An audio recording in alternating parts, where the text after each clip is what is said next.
everyone, welcome back to my channel. If you're new here, hi, my name's Claire and this is Yoli. I make videos all about houseplant care, sharing tips and tricks I've learned over the years to help keep your plants happy and healthy. And today I'm going to be repotting my Philodendron Brandtyanum and making a really decent moss pole for her. As you can see, the one at the moment is incredibly makeshift. It doesn't retain moisture well and it's really not doing her any favours apart from keeping her upright. Woo!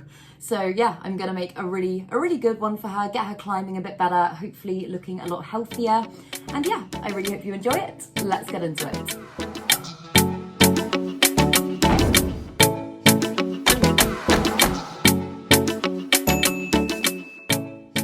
So to make your moss pole, what I like to use, I've got this kind of metal sheeting. It's stainless steel, so it's not going to rust or anything like that. And I got literally every single thing that I'm going to use for this video today in B&Q yesterday. And if you're not in the UK, B&Q, how would you describe B&Q? It's kind of just like a big DIY shop that does everything. It does gardening bits, it does all sorts. And this is my first time, well, as of yesterday, it was my first time using this metal sheeting, but oh my goodness, it works so well because you can really kind of mold it to the shape that you want. So that's what I'm going to be using. And the other things you will need, if you're using that, a pair of wire cutters, which again, got at B&Q.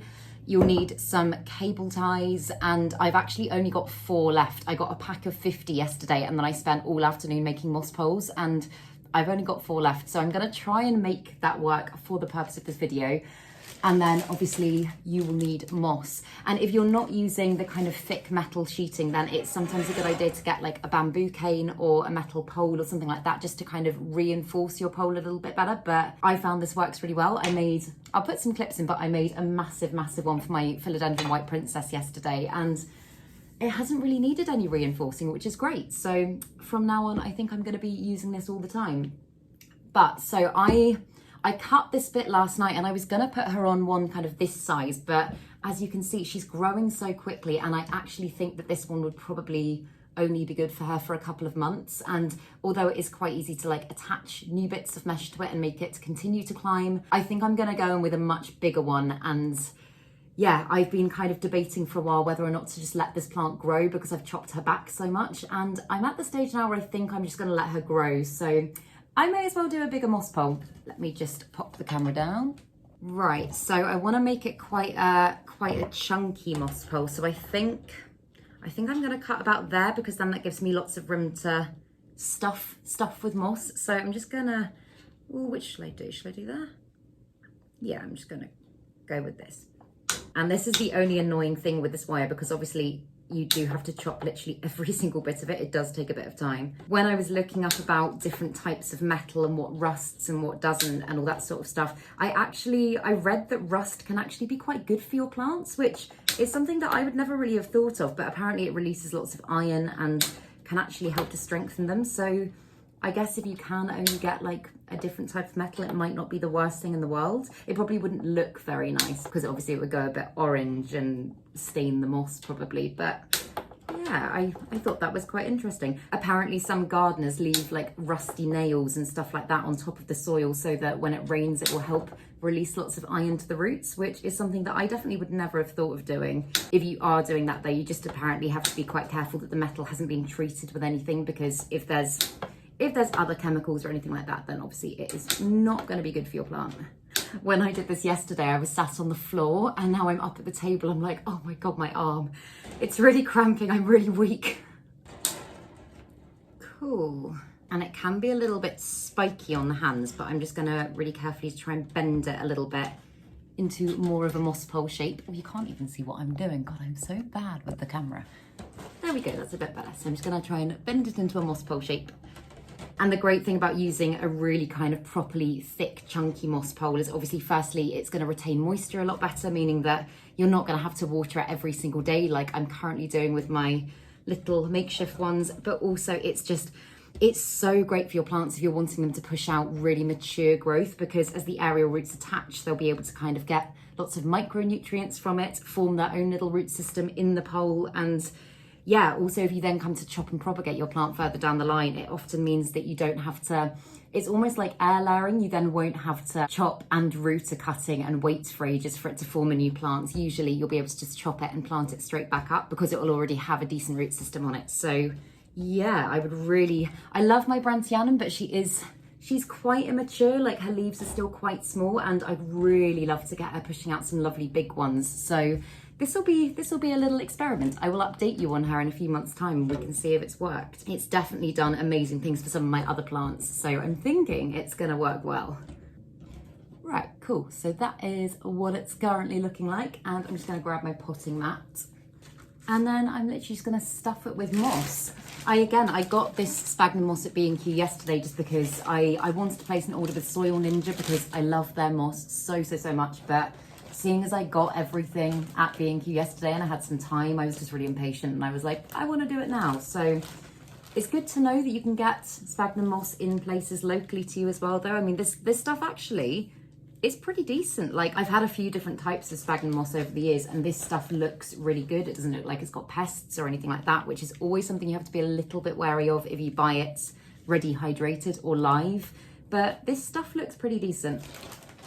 So you want to try and pack it in quite tightly just because, again, then it's going to retain moisture so much better and the aerial roots are going to be happier and you're not going to have to re-water the pole all the time.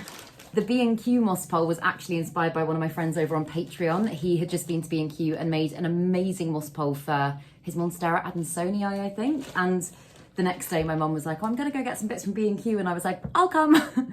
So yeah, I kept her in there for a very long time. And I might have also bought a plant. I bought a big ZZ plant and broke the ban again. But I was just thinking, when I move, my bathroom doesn't have much natural light and I want a big plant to go in there. So I did that. B&Q's got some really good stuff at the moment. If anyone can get there, I would highly recommend it. Right, so I'm pretty happy with this. And I ideally would have more cable ties. I know I said I've just got 4 and that's going to make this a little bit more difficult, but we'll work with what we've got. So yeah, I'm just going to cable tie these bits together and just pull them fairly tightly. And actually this might not be as difficult because I'm using the metal. I think it's because it's quite malleable. I might be able to just kind of squash it into shape a little bit more. Yeah, I really need more cable ties. This is so annoying. I honestly don't know how I got through almost 50 of them yesterday. I know I went a little bit crazy on my moss pole making, but that is slightly excessive. Okay, I'm just gonna kind of do the main bits with cable ties and then I might have to tie the rest as a temporary measure. So I've got some twist and tie garden wire. I don't know if that's gonna work, but I'll try it. Okay, it doesn't work quite so well, but I think it's gonna do the trick. So that's what we're working with today. I've got to say though, it was so nice yesterday just having a few hours to be able to just do planty things like make moss poles and stuff like that without filming it. Like, I was chatting to my friend about this yesterday as well, and sometimes I think, especially now I'm trying to make more content on YouTube, there's always the pressure to be like, if you're doing something planty, you have to film it. And yesterday I was just like, I just want some downtime. I just want to kind of, I was gonna say, come back to my roots. I just want to kind of, yeah, enjoy it for me and not feel like I need to be active or chatting or anything like that. And it was just so relaxing. It was so nice. I literally wrecked this room. There was soil and moss and bits of wire and all sorts everywhere because I was working on the floor, and I didn't use my potting mats because I'm silly. So I made a right mess, but I had a great time. You know what? This garden wire is actually working pretty well. So what I did yesterday is I just kind of like, if you flip it over, I just squished it down a bit. And again, because it's metal, it does hold its shape quite well. And that just helps it to kind of like beef out a little bit and allows a little bit more surface area to the side for the aerial roots to grow. Yeah, I think that looks pretty decent. And actually it's really quite heavy, and obviously the moss is hydrated at the moment, but that's a really good sign because you know that it's going to hold the moisture well. You can feel it in the weight of it. So yeah, I'm just gonna trim back the cable ties and then we can repot my Brandtyanum. I was gonna water her before I did this, but I think she should be all right because I did water her the other day, and yeah, I feel like she should be okay. Oh my God, I've just noticed her roots are literally coming out the bottom. I Didn't even know if she was going to be ready for a repot yet, but she definitely is by the looks of it. Whoa, that's a lot of root. Okay, perfect. This is good timing. I think she's going to be very happy after this.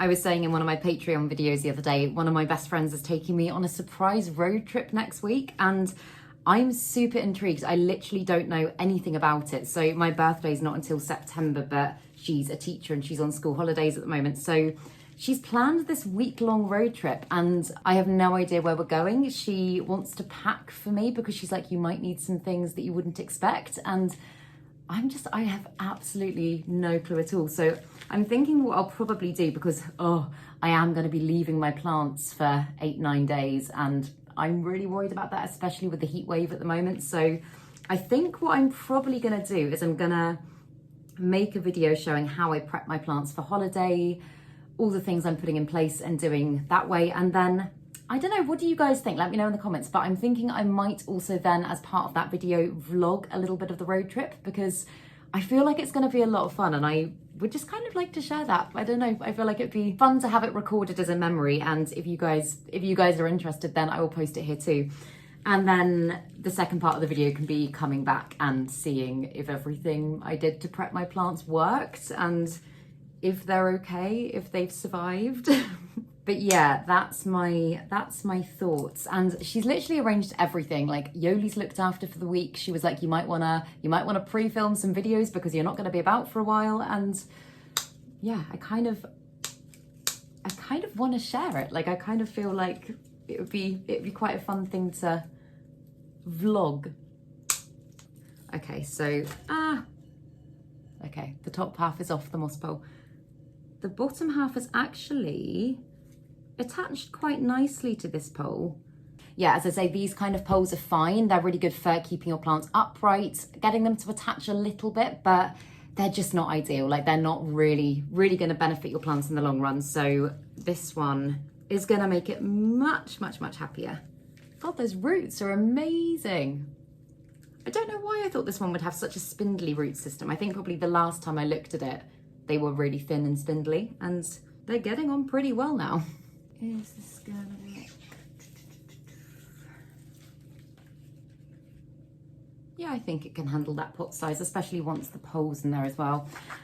So your pole, if you've made it like mine, will be quite heavy. So this is the bit that can be a little bit tricky. You kind of have to hold it in place as you get things going. And I'm actually just going to squish the bottom of mine down a little bit so that I can get it in there a little bit better. And then what I often do as well, so that it's not kind of sitting right on the edge of the pot, because then as soon as the soil starts to dry, it's just going to tip over. I'll sometimes just get a little bit of moss and kind of pack it behind the pole itself, if that makes sense, like in this gap here, so that it's just a little bit more upright. I've just banged on about my surprise trip. Are any of you going away anywhere nice this summer? And if so, what are you doing about plants? What are your thoughts? How are you going to make sure they all survive? If anyone's got any useful tips, then feel free to drop them down below in the comments and I will definitely be listening to them. The way that I'm thinking of doing it at the moment is with like a colour coding system, and I'll walk you through it in that video, which will be coming in the next few weeks. But that's my thoughts at the moment. I've been putting a lot of thought into how I'm gonna make sure they don't all die when I'm away. And I'm really praying that there isn't a massive spike in heat again when I am away, because I've said it so many times before, this room gets so hot and I've had so many dramas with my plants in the last few weeks, even when I have been here every single day to monitor them. So that will be incredibly scary if that's the case. And as much as I don't want to wish away the good weather, I also don't want to come back to about 300 dead plants. So yeah, I was going to say as well, sorry if you can see fungus gnats flying around. I literally, just before I did this video, did a hydrogen peroxide treatment on a load of my mum's pepper plants that she's brought inside from the garden, because they've got outdoor compost. They're just like a breeding ground for fungus gnats, and I've got a lot in here at the moment, and I think doing the treatment has just made a lot of them go wah, and they're flying everywhere now. So sorry about that. Whoa, she's not stable.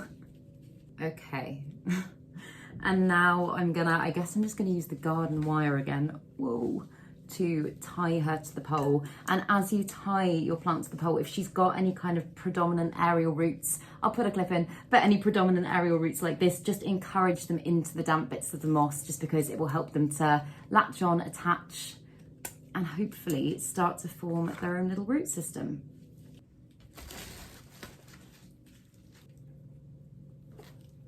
There's also a wasp in here, I think. Oh, there is a wasp in here. We're just gonna keep going and hope he doesn't come back. The good thing is as well, because if you've watched my other videos, you'll know I chopped and propagated my Brandthianum so many times over this past year. And because I've done that, she's not just one long vine anymore. She's really, really filled out. She's really nice and bushy. And I think that's gonna mean she's gonna fill the pole quite nicely when she gets going. Yeah, as I say, like you can see can you see the aerial roots just there? I'm just gonna really, really try and encourage them into the moss as I tie the plant. And then hopefully in a month or so, as she continues to climb, I won't actually have to tie her at all, because she'll just kind of attach naturally. But this is just until she gets going. There we go, look at her. She looks so much fuller and healthier already. And as I say, actually, I thought this moss pole was gonna be quite big, but I think this will probably do her for another few months. And then if you want to make it longer and not have to redo the whole thing, you can just cable tie another section of that to the top and she can continue to climb. But yeah, I'm really happy with her like that. I think she looks so beautiful. But yeah, if I had more cable ties, I would carry on, because I've got so many other plants that really do need moss poles. But I'll take you around and I'll show you all the plants that I put on poles yesterday, because they look so beautiful. I don't know why, it helps them to immediately look so much fuller. So the first one that I put on a pole was my Variegated Monstera Adansonii, because it's giving me so much beautiful new growth. Oh, I've got soil on my hands. So much beautiful new growth, and it's just desperate to climb. And as you can see, I've kind of properly tucked its aerial roots in there, so hopefully it will start gripping on and attaching quite soon. And then over here, I put my Variegated Monstera on a little pole as well. This one is doing so well, and I think it's going to be really happy on there. I do desperately need to get my Pink Princess on a decent one, because as you can see, she's just on a kind of cheapy core pole at the moment, which is great for helping her to stand upright. But I mean, to be honest, she's giving me amazing growth as it is, but I'm just thinking if I was to get her on a moss pole, I feel like that growth would get absolutely huge. So yeah, and then at the back here, my Philodendron Splendid, I got this one on a pole, and this one is just, I mean, its growth is getting bigger and bigger and bigger with each new leaf. So I felt like this was a very good time to get it on a decent one. And as you can see, it's got quite a lot of room to grow there. And then lastly, look at my White Princess. She is just, she's even more magnificent now that I've got her on this new pole. I feel like this plant is just one of the most magnificent plants I've ever seen. I am just so incredibly proud of her. But again, she was on a very similar thing to my Pink Princess and didn't really have a lot for her aerial roots to grip onto. So I really hope, I mean, considering this is the size of the growth already, I really hope from now on she's gonna get even bigger. But she's definitely a floor plant now. Before I had her over on the table and she just doesn't fit there anymore. So that's where she is for now. But yeah, I was going to say as well, in regards to watering your moss poles, a really good thing to do before you water them, because sometimes the moss doesn't absorb the water that well, or it just kind of targets certain patches. I always get a spray bottle. Oh, I've got one here, I can show you. A spray bottle like this, and I'll give all of the pole a really good spray about 5-10 minutes before you water it. Just kind of get it a little bit damp, and then it's able to absorb the water so much better. And then if you start at the top, you can usually just see the water going down. And even if your plant's not ready for a drink itself, I would definitely recommend keeping your moss pole as moist as you possibly can at all times if you possibly can, because as I say, once the aerial roots get going, they are going to need some moisture to continue to grow. So yeah, that's what I do. But yeah, I really hope you enjoyed this video. I really hope you found it useful. If you've got any questions or comments or anything, drop them down below and I'll get back to you. But yeah, if you did enjoy this video, please make sure to give it a thumbs up, subscribe to my channel, have a lovely day, and I will see you in the next video.